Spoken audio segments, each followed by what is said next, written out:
A semana foi marcada pela escalada das tensões no Oriente Médio, depois que o Irã disparou cerca de 200 mísseis em Israel. O envolvimento direto do país no conflito aconteceu após uma incursão de Israel no sul do Líbano contra o grupo extremista Hezbollah, que tem o apoio do governo iraniano. Além dos ataques de mísseis contra o Hezbollah, Israel havia anunciado nesta semana uma ação por terra para combater o grupo.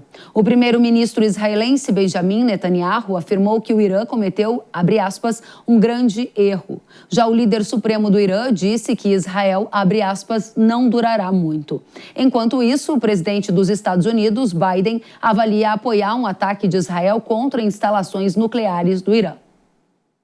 O agro segue em alerta principalmente em relação aos possíveis problemas nas rotas marítimas que a crise no Oriente Médio pode gerar, além, claro, da alta dos fretes e aumento dos custos globais. A região tem um papel bem relevante no comércio com o Brasil.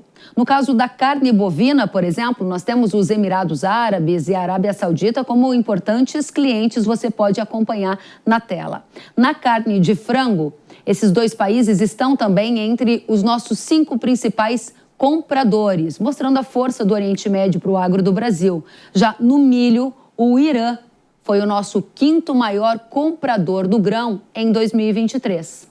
E não para por aí. Nos fertilizantes, o Oriente Médio é importante fornecedor de adubos para o Brasil. Um levantamento feito pela Agrinvest Commodities indica que países como Omã e Catar foram os principais fornecedores de ureia para o Brasil. Neste ano, com mais de 35% do nosso fornecimento vindo deles. Já no cloreto de potássio, o foco fica em Israel, que é a 4ª principal origem do KCl importado pelo Brasil. Com esses dados, é inegável a importância nessa relação comercial que o Brasil tem com o Oriente Médio.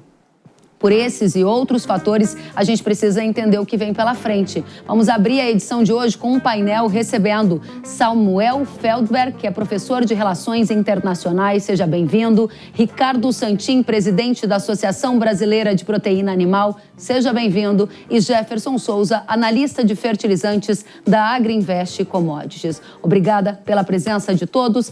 Professor Samuel, começamos com você. Estamos vivendo o pico do conflito ou ele ainda vai avançar mais? Sem dúvida nenhuma, não estamos vivendo o pico. Nós estamos vivendo o período intermediário. Na segunda-feira se cumpre um ano do início desse conflito na faixa de Gaza. Ele já escalou para o sul do Líbano. Israel, na última semana, tomou as medidas necessárias para afastar a ameaça terrorista da fronteira norte de Israel, mas como você colocou muito bem na entrada, o Irã lançou 180 mísseis balísticos contra o território israelense essa semana e agora todos estão aguardando a resposta de Israel, que pode ter um efeito catastrófico para o trânsito de navios no Golfo Pérsico. Ou seja, um efeito catastrófico é esperado para a questão marítima. E eu imagino que você, Ricardo Santin, que é aqui quem representa toda a indústria exportadora de carne para o Oriente Médio, importante cliente do nosso país, como isso soa aos seus ouvidos? O envolvimento de mais países na guerra, o Líbano, o Irã agora mais envolvidos. As exportações de carne de frango, por exemplo, já foram prejudicadas? Olá, Kellen. Olá, companheiros de painel. É um prazer estar com você. As exportações ainda não foram prejudicadas, até porque quando esse episódio começou lá atrás com o ataque terrorista do Hamas, as empresas já começaram, junto com os armadores, a tratar de rotas alternativas. Hoje, na média de 5 a 10% do trade de comércio para o Oriente Médio, que é 1/3 das exportações brasileiras de carne de frango, ele foi começado a desviar. Seja via o mar Mediterrâneo, entrando pela Turquia, seja via por entrar por baixo aí pelo Porto de Jeddah, onde entra na Arábia Saudita, nos Emirados Árabes Unidos. Esperamos, com certeza, que isso acabe logo e que a gente não tenha essa escalada maior ainda envolvendo outros países. Mas realmente é algo que está na atenção e no radar das empresas. Então a gente tem um cenário de exportações de carne de frango ainda mantendo o seu fluxo normal para o Oriente Médio e uma expectativa do Santin de que, claro, esse conflito não escale ainda mais para que não tenhamos prejuízo. O Santin já fala em rotas alternativas. Jefferson, rotas alternativas ajudam também no caso do fertilizante que vem do Oriente Médio para o Brasil? Isso eu pergunto em um cenário em que muitos produtores ainda têm negócios para fechar e querem saber se o custo pode ficar mais alto à medida que escala o conflito no Oriente Médio.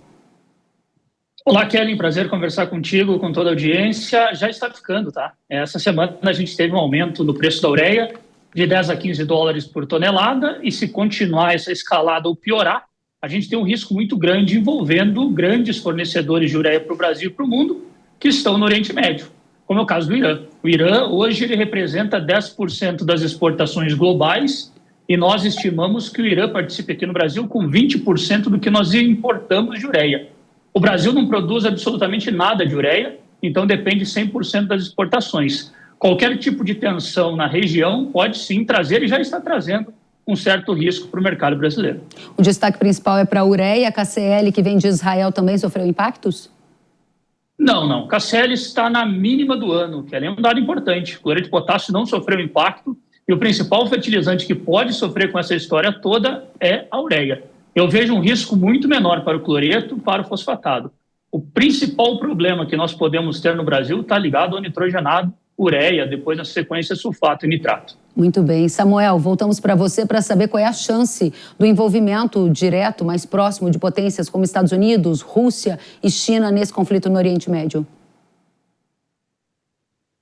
Eu acho que é importante também esclarecer para os nossos ouvintes que o aumento desses preços pode ser uma combinação de diversos fatores. Por um lado, no caso dos fertilizantes, nós estamos falando de um eventual aumento do custo da matéria-prima, se efetivamente houver uma ampliação do conflito, uma parte da produção de petróleo que é disponibilizado para o mercado internacional pode sair do mercado e, portanto, isso aumentaria o preço do petróleo, como já aumentou ao longo dos últimos dias. E, no caso do custo dos transportes, aqui foi mencionado o Porto de Jeddah como uma alternativa, mas nós estamos vendo, ao longo dos últimos meses, uma atuação dos terroristas Houthis a partir do Iêmen, que afetam o tráfego marítimo no Mar Vermelho. Então, independentemente do que acontecer na relação do conflito com o Irã, o tráfico de navios pelo Canal de Suez e pelo Mar Vermelho já vem sendo afetado e uma mudança dessa rota aumenta significativamente os fretes, mesmo para aqueles navios que querem chegar ao Mediterrâneo. Em relação às grandes potências, nós temos visto uma intervenção direta dos Estados Unidos, a frota americana está presente no Golfo Pérsico, de certa forma dissuadindo o Irã de uma ação mais enfática, talvez participe de uma retaliação israelense contra o Irã, e a Rússia está presente desde antes desse conflito, muito fortemente na Síria, onde é um elemento importante para manter o governo do presidente Assad. A China vem se preocupando mais com manter as relações com todos os países envolvidos, está muito preocupada com acesso ao petróleo, ela é um grande comprador de petróleo iraniano, ajuda o Irã a se desvencilhar, de certa forma, das sanções impostas pelo Ocidente. Então, eu diria, para resumir, que os Estados Unidos estão diretamente envolvidos no conflito, a China e a Rússia de forma alternativa, cada um cuidando dos seus interesses. Muito bem, professor. Se cada um desses países já está cuidando dos seus interesses na região, a gente tem aqui um representante da indústria de carnes do Brasil que também está cuidando dos interesses dos nossos agroexportadores Santin. O professor há pouco falou da questão dos rebeldes Houthis no Mar Vermelho e dos impactos que isso já causa para transporte. Isso é uma observação importante para que você traga para a gente também correlações a quem produz suíno, a quem produz aves aqui no Brasil e a quem está tentando entender como é que esse conflito lá do Oriente Médio afeta a mim, que de repente sou integrado com uma indústria. Qual é o papel hoje que a ABPA está fazendo para também evitar prejuízos maiores à nossa carne em função de toda essa escalada de tensões na região do Oriente Médio? Ellen, eu concordo com o professor com relação ao aumento de custos. Isso é uma coisa que é inexorável. Já, aliás, estamos experimentando isso. A gente tinha a chamada taxa de guerra, taxa de conflito. já é de $1.000 por container a mais, que já está sendo praticado desde o começo do ataque do Hamas e dos Houthis também, que tem dificultado demasiadamente esse tráfego aí e faz com que as cargas acabem atrasando. Então, você tem um atraso, você tem um custo de armazenagem maior e o custo de transporte, já que os armadores jogam isso no seguro, no preço, o risco que está sendo corrido. O volume ainda continua indo mesmo.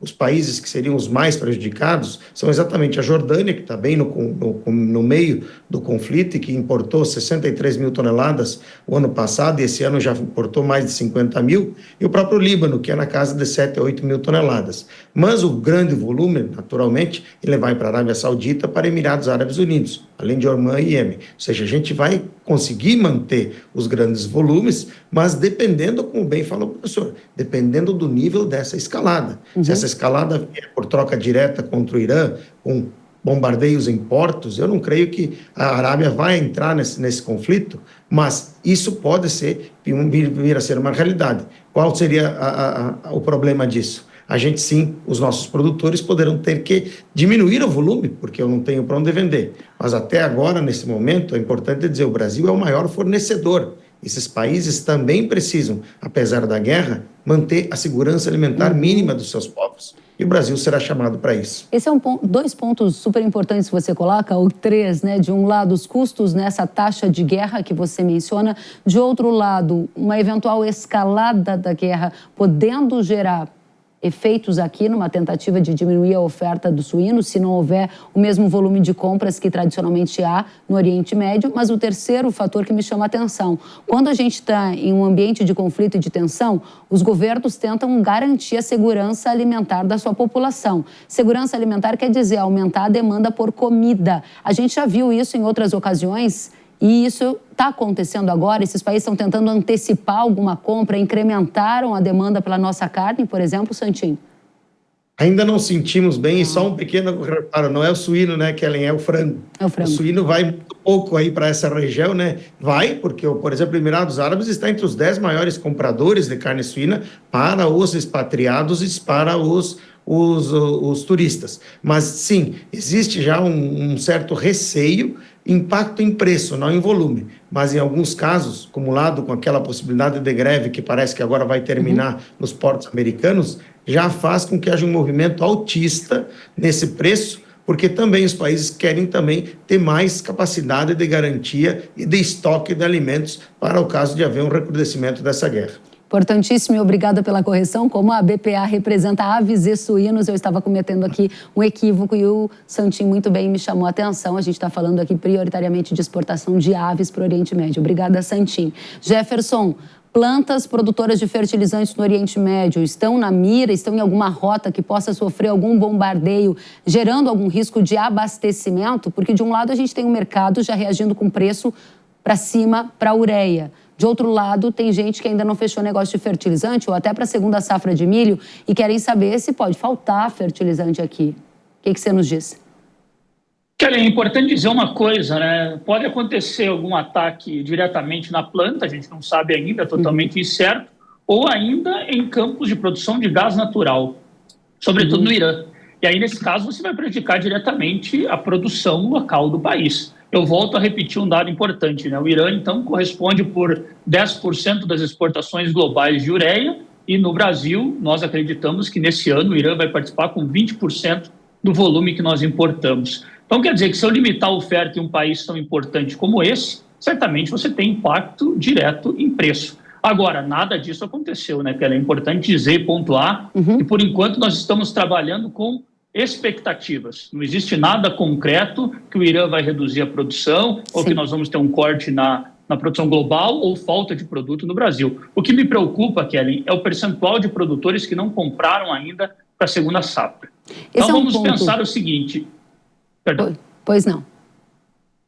Vamos pensar o seguinte, que aconteça realmente uma escalada maior nos conflitos e que essa escalada atinja a logística ou a produção. Eu ainda tenho no Brasil por volta de 55% dos produtores brasileiros que não compraram as suas necessidades para a segunda safra. E esse percentual, ele está parecido com o ano passado, mas ele está distante da média dos últimos 5 anos. Então, quer dizer que no último trimestre, eu vou arredondar para cima, eu tenho a metade dos produtores brasileiros que não compraram suas necessidades de fertilizantes para o milho que vai ser plantado no começo do ano que vem. Nessa época, nós já deveríamos estar na casa de 65% a 70% comprado.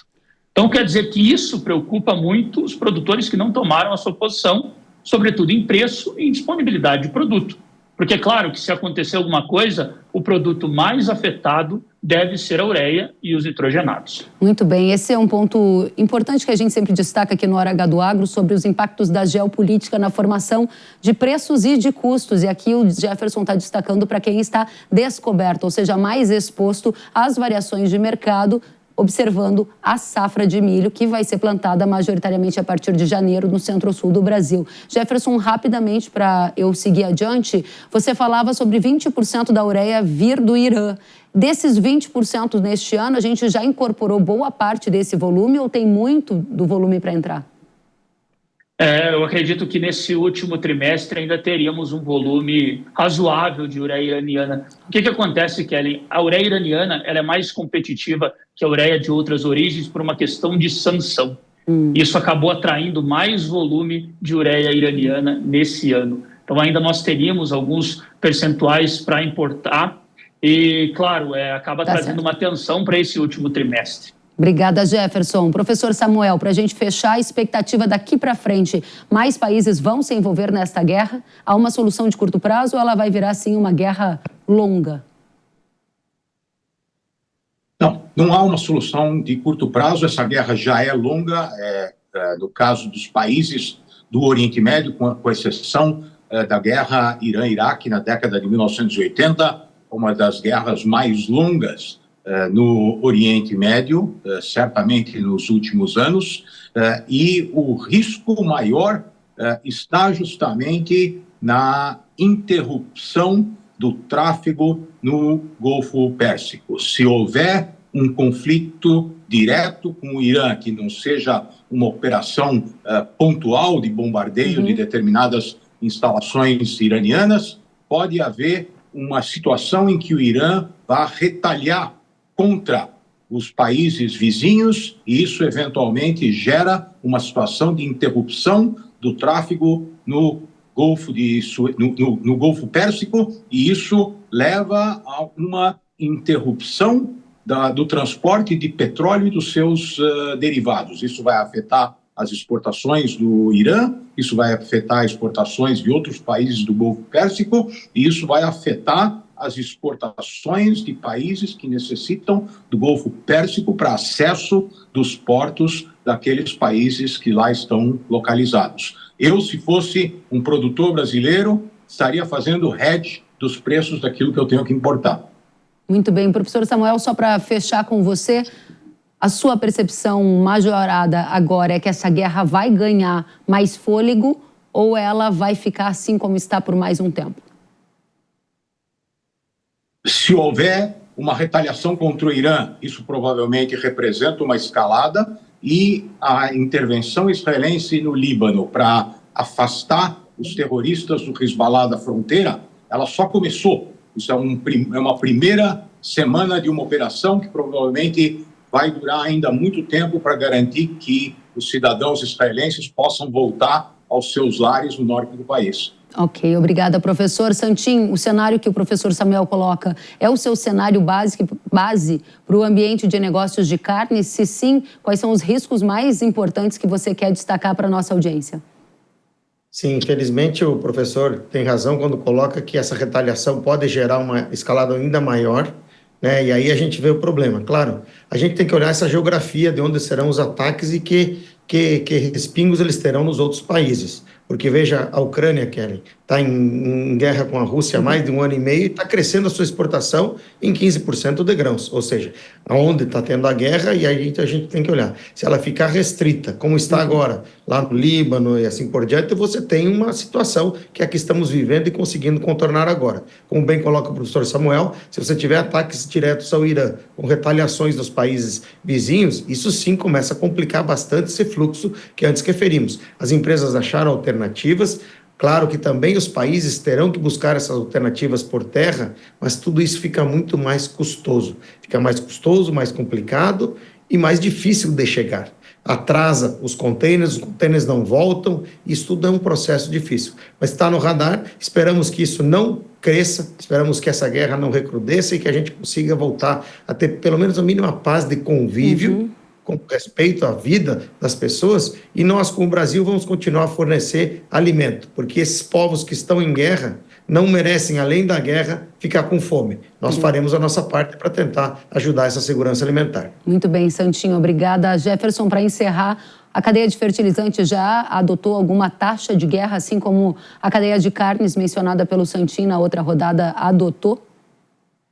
Não podemos dizer que adotou ainda, Kelly. O mercado está muito ansioso com tudo isso e essa questão envolvendo Israel e Irã vem num momento muito complicado. Como eu falei, nós temos no Brasil um volume muito grande aberto ainda para a segunda safra, que é a principal agora, e nós temos uma demanda global que também está aquecida através de um tender de compra da Índia de ureia que está acontecendo nesse momento. Então você imagina que nessa semana nós tivemos já um mercado que estava aquecido por uma compra internacional, e aí nós começamos a ver esses ataques entre Irã e Israel e, sobretudo, Irã é hoje um grande fornecedor para nós e o mercado já fica muito ansioso com o que pode acontecer nesse último trimestre. Então, para o produtor que está vendo, Kelly, muita atenção para aquele que não comprou ainda. Eu sei que o planejamento está difícil, mas eu digo, a nossa recomendação interna da Agriinvest é que o produtor, nesse momento, sente e faça suas contas, porque estamos num momento crucial, sobretudo para o nitrogenado. Excelente, muito bom abrir esta edição com tantas reflexões sobre geopolítica, mercado de carnes e fertilizantes. Samuel Feldberg, professor de Relações Internacionais, obrigada pela presença. Ricardo Santin, presidente da Associação Brasileira de Proteína Animal, da mesma forma, volte sempre. E Jefferson Souza, analista de fertilizantes da Agriinvest Commodities, obrigada pela presença. São muito bem-vindos para outras participações. Até!